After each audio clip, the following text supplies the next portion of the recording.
Ako po si Doc Cecil, isang optometrist for 30 years.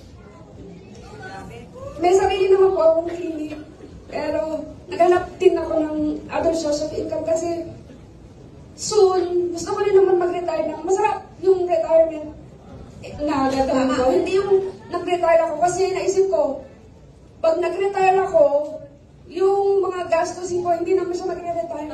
Yes. Sana ko kukuha ng yung para masarap naman yung buhay mo, siyempre maghanap ka. So ito po yung nakita kong opportunity na pwede ka naman palang kumita din, na may maiipon ka. Kasi siyempre, pag nag-retire ka, mauubos din naman yung naipon mo, hindi pa enough. Pero gusto mo na masarap na buhay, so maghanap ka. So ito po yung nakita ko. So ito po yung 1 month income. 1 month income ni Doc. Sige, Doc, sabihin mo.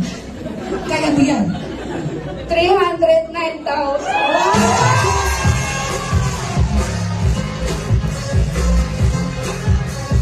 Guys, 309,000 ginagawa nito part-time lang. Yes po. Full-time sa optometrist, may sarili siyang clinic. So imagine, busy din siya. Kung nag-duty ka pa as doctor, mga ilang pasyente po ang kailangan mong check-upin para doon Siguro sa mga 30 patient, pagod na pagod ka na. Samantalang dito, 300, part-time mo lang nagagawa. Naku, kaya mo naman pala. So, nilaan ko po ito para sa bakasyon.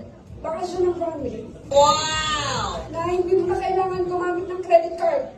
Kasi pag nag-credit card ka, babayaran mo rin naman yun, paghihirapan mo rin naman yun. So, meron naman palang ibang form, may ibang other platform na mabibigyan ang family mo ng bakasyon na hindi ka na masyadong mahihirapan.